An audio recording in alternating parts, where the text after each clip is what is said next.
Aujourd'hui, on parle de médecine intégrative. Alors, est-ce que c'est juste de la com? Parce que être intégratif, c'est cool, c'est inclusif, on est tous ensemble, voilà, mais en fait, y a rien derrière, quoi. Ou alors, est-ce que c'est juste une évidence?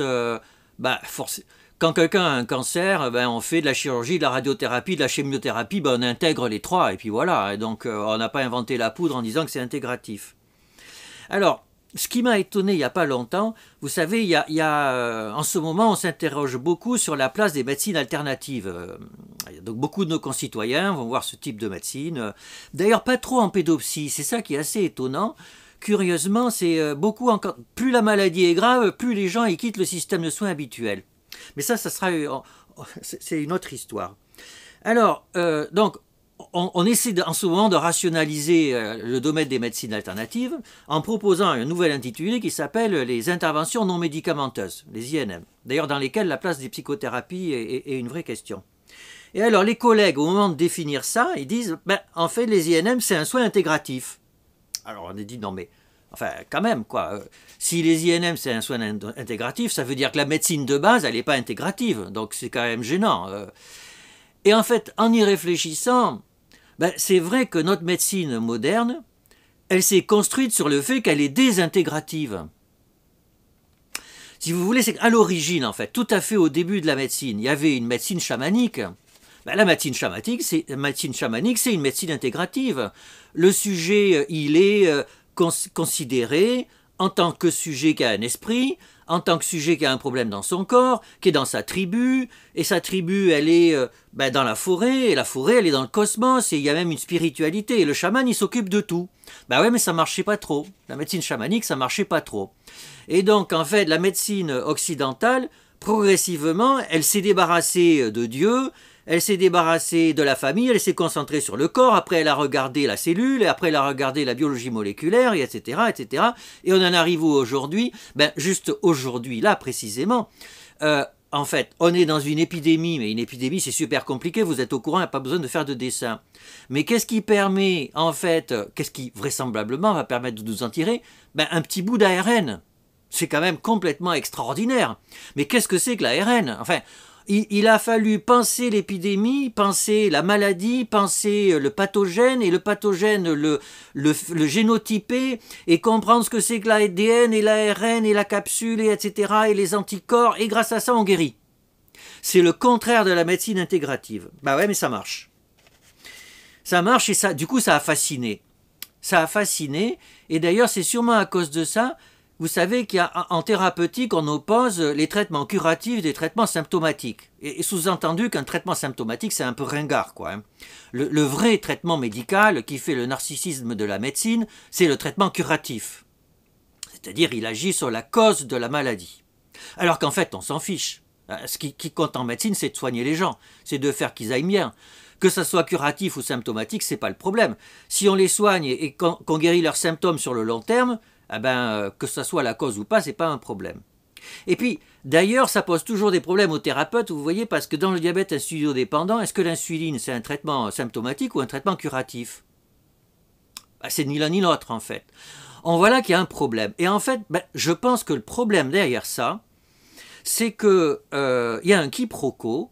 La médecine désintégrative, elle revendique le fait qu'elle traite les causes des maladies. Et que voilà, et c'est ça qui fait que ça marche. Donc il faut trouver les causes, en traitant les causes, on soigne le malade. D'ailleurs, c'est marqué dans l'introduction à la médecine expérimentale de Claude Bernard, c'est quasiment une profession de foi. Mais en fait, c'est pas vrai. C'est pas vrai si vous prenez la syphilis, par exemple. Qu'est-ce que la cause de la syphilis? D'abord, il paraît que c'est Christophe Colomb qui est allé aux Amériques et qui l'a ramené. C'est pas sûr en fait, mais enfin c'est ce qu'on dit. Donc déjà, c'est la première cause. Après, bah, c'est quand même une MST. Donc, si vous n'avez pas de sexualité, en général, vous n'avez pas de syphilis. Et puis, vous allez voir des prostituées. Là aussi, si vous allez voir des prostituées, pourquoi? Et puis, ou alors vous avez des comportements sexuels à risque plus généralement. Pourquoi? Ça, dans votre vie, qu'est-ce qui a fait que vous en arrivez là et que vous êtes à risque? Et puis, d'abord, la syphilis, c'est une maladie au tableau symptomatique super compliqué. Mais c'est vrai qu'il y a un nœud là-dedans, c'est le germe, hein, c'est le tréponème. Et en fait, c'est vrai que si vous flinguez le tréponème, eh ben, en général, vous guérissez les malades. Alors en général, parce que dans la phase tardive de la syphilis, ben, il peut y avoir des séquelles plus ou moins définitives. Alors vous me direz, mais qu'est-ce qui part de la syphilis alors qu'on est dans la pédopsie? Mais vous allez voir, j'y arrive, hein, rassurez-vous. En fait, c'est que la médecine moderne, elle ne soigne pas les causes, elle soigne des conditions nécessaires, plus ou moins réversibles des maladies. C'est ça qu'elle fait. C'est-à-dire, en fait, les maladies, c'est super compliqué. Et les causes des maladies, c'est extraordinairement compliqué et riche. On l'a vu tout à l'heure, maintenant on parle de gènes, d'environnement, etc. Enfin, il y a tout. Et d'ailleurs, même la religion, même croire en Dieu, ça protège plus ou moins des maladies. Eh bien, en fait, c'est très compliqué, mais quand on étudie les maladies, on se rend compte que, souvent, ben, il y a des nœuds où quand on touche sur le nœud, on effondre la maladie. C'est pas la cause, c'est une condition nécessaire à la maladie. Et si ce nœud, ben, il est réversible, ben, c'est comme le cas des germes, hein, eh ben, ça permet de guérir les patients. Et c'est vrai que c'est assez fascinant, parce qu'on réduit la complexité de la maladie. En fait, la maladie, elle est compliquée, mais en appuyant sur un bouton, ben, le patient, il est guéri. Et ça, c'est extraordinairement fascinant. Et ben, c'est comme ça que sont organisées les thérapeutiques de la plupart des soins que l'on a en médecine occidentale. Et alors, comment on a trouvé ces nœuds, ces conditions nécessaires réversibles? Ben, grâce à la physiopathologie. Ça, c'est vrai. D'ailleurs, on revient à l'histoire de l'ARN. C'est-à-dire, on a des patients, eh ben, on élimine ben, tout ce qui va être sûrement difficile à agir dessus, et puis on regarde où est le nœud, on fait de la physiopathologie, et alors on a un enchaînement de mécanismes, et on dit, ah ben tiens, celui-là, on va pouvoir agir dessus.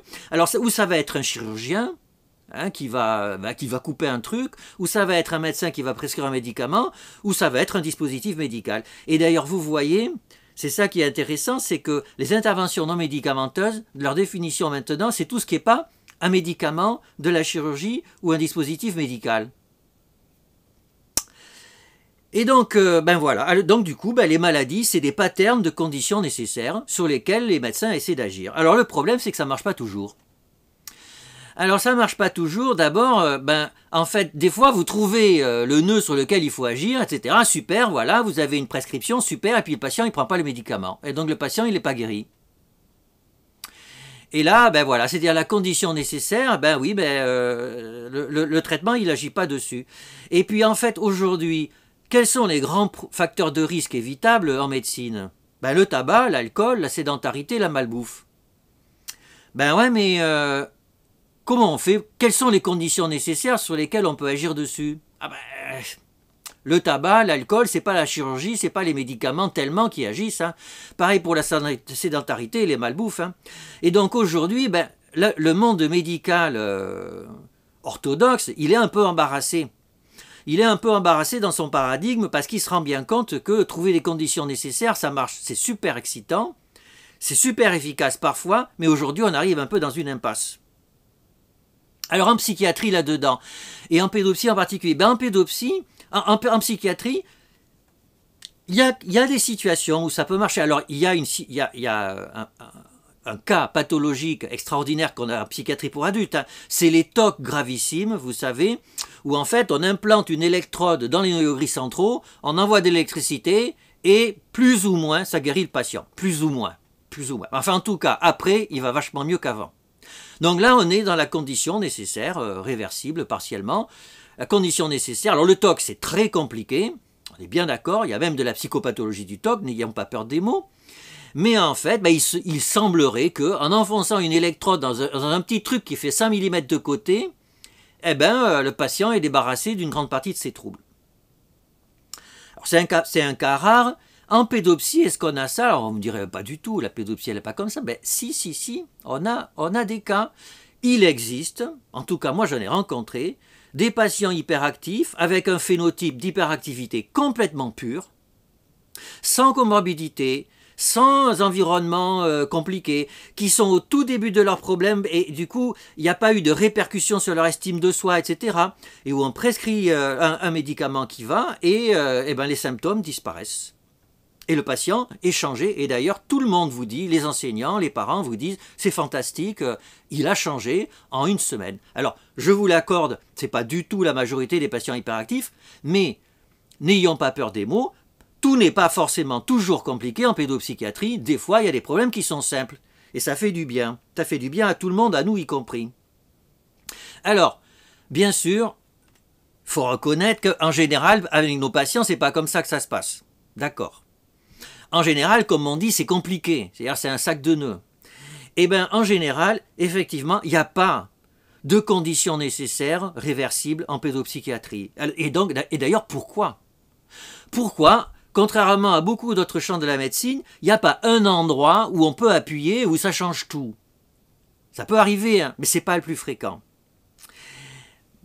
Je crois que c'est justement à cause de la plasticité du cerveau, figurez-vous. La plasticité du cerveau, c'est fantastique, sauf que ça a un effet collatéral, c'est que quand un enfant, comme l'a montré Gisèle tout à l'heure, a un problème d'attachement grave, voire de la maltraitance, etc., très tôt, très tôt, on ne s'en rend pas compte, il n'est pas en contact avec le système de soins.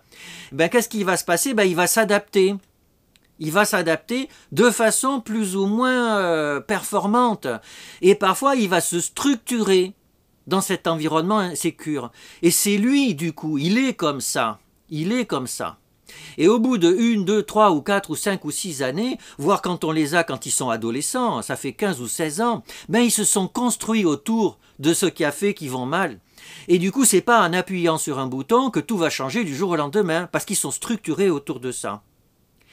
Et puis ils sont structurés et du coup on n'a pas la condition de réversibilité, c'est-à-dire que on aimerait revenir en arrière et fait qu'il n'y ait pas eu le trauma, et fait qu'il y a eu l'attachement sécure, sauf que le problème c'est que c'est râpé, ça s'est passé il y a 15 ans et puis que voilà, c'est comme ça, on a affaire avec ça. Et donc du coup, notre patient, en fait, quand on l'a en face de nous, il est changé en profondeur. Il est changé en profondeur et c'est même pas que lui qui est changé, c'est aussi sa famille. Parce qu'en fait, le sujet est en interaction constante avec sa famille et son environnement. Et du coup, le fait qu'il ait été comme il a été, après ce qu'il a vécu, ça a aussi un impact sur ses frères, ses sœurs, ses parents, ses grands-parents, etc. Et donc nous, on est confrontés à ça. Et vous voyez, on est à l'opposé de la condition nécessaire du bouton sur lequel il faudrait appuyer pour que ça change. Et donc du coup, on sort du paradigme du traitement curatif et je dirais même du traitement symptomatique. C'est pas ça. Faudrait inventer un nouveau mot. Alors on dit traitement intégratif, mais je trouve qu'il n'est pas très bon parce qu'intégratif, ça veut dire tout le monde va se mettre autour de la table et on va travailler ensemble. Ce qui est vrai, bien sûr. Mais il n'y a pas que nous qui faisons ça. Non, il y a une spécificité du soin pédopsychiatrique. Alors le mot est déjà utilisé, mais je crois qu'il faut le reprendre. C'est un traitement systémique. Systémique, ça veut dire que en fait, il n'y a pas un facteur, il y a des milliers de facteurs, il y en a tellement qu'on ne peut pas les voir. Et du coup, il ne faut plus qu'on pense en termes de, il y a une cause, il y a un effet, on va travailler sur la cause, etc. Ça ne marche pas. Il faut voir que tout est mélangé, il faut prendre du recul, il faut essayer d'avoir une vision globale de ce qui se passe. Et puis, on va tout faire pour que ça change. Alors, comment on fait pour que ça change ? Alors d'abord, je crois qu'il faut être cultivé. Voilà, c'est que un pédopsychiatre est un médecin, oui, mais il a l'obligation de faire autre chose que de la médecine pour comprendre ce qui se passe. Oui, et c'est le bon côté du métier. Il faut, Marie-Rose Moreau fait beaucoup de psychiatrie transculturelle, c'est capital aujourd'hui, et ça va l'être de plus en plus avec les questions de migration liées au climat. Il faut comprendre les cultures différentes, et même comprendre la notion de culture. C'est devenu quelque chose d'incontournable. Et il faut comprendre même ce que c'est que de l'anthropologie, c'est-à-dire, vous voyez par exemple, beaucoup de nos patients, la moitié des Français croient en Dieu. Ça nous arrive souvent de parler en Dieu, de Dieu en consultation ? Pas trop, faut être honnête. Pourtant, on a des familles religieuses. Dieu, il appartient à leur famille, à leur mode de vie. Et quelque part, le fait de ne pas en parler, c'est peut-être un problème. Donc vous voyez, il faut essayer. Et puis alors bien sûr, il y a le cerveau. Bien sûr, il y a le cerveau. Comme le disait Jean au début, l'enfant est un être en développement, son cerveau est en développement. On doit savoir comment fonctionne le cerveau. C'est bien entendu complètement évident, surtout qu'on a ce qu'on appelle des comorbidités somatiques. Donc vous avez de la biologie, Vous avez bien sûr de l'interaction entre les gens. Vous avez de l'intériorité parce que notre patient, ses parents, ce sont des sujets pensants. Et la médecine, elle ne s'intéresse pas trop aux sujets pensants aujourd'hui. D'ailleurs, un sujet pensant vu par la science, c'est pas complètement évident. Et puis il y a un environnement, il y a une école, il faut comprendre ce que c'est qu'un enseignant. Vous êtes au courant, je suis sûr. Hein. Et puis il y a les grands-parents, et puis il y a les voisins, et puis il y a la tribu, c'est-à-dire où on habite. Hein. Si on habite dans une barre d'HLM ou dans le 16e arrondissement, c'est pas pareil. Et puis il y a la spiritualité. Donc il y a tout ça. Et ben voilà, il faut suspendre son jugement. Et quand le patient arrive, eh ben, faut déployer toutes ces possibilités, et on fait ça en une demi-heure, dans le meilleur des cas. Voilà.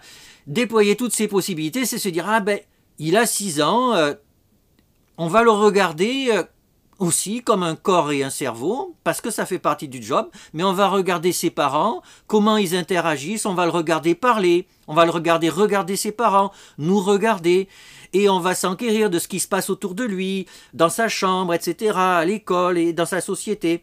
Voilà, et là, il ne faut plus penser en termes de cause et d'effet, il faut essayer de capturer l'ensemble de la situation, et après, qu'est-ce qu'on en fait? Eh bien, je pense que c'est capital d'en parler. Parce que vous avez remarqué, une part importante et de plus en plus importante de notre soin, c'est de donner du sens à ce qui se passe aux familles. Parce que les familles sont perdues. Eh bien, une partie, donner du sens, eh bien, c'est essayer d'expliquer tout ça. Alors oui, c'est intégratif, hein, mais c'est plus que ça. D'essayer de reprendre l'histoire et de dire, ben vous voyez, pour moi, il se passe ça dans votre vie à vous, dans votre famille. Et en général, déjà, quand on a fait ça, ça marche mieux. Et ça permet de préparer les soins qu'on va proposer, qui bien sûr sont intégratifs. Il va y avoir de la rééducation orthophonique, de la psychomotricité, on va s'occuper des enseignants, et puis éventuellement prescrire un médicament, pourquoi pas. Mais le principal, c'est d'avoir considéré l'histoire qu'il y a autour de cette famille, et le système qui intègre tout ça bien au-delà des notions de cause et d'effet.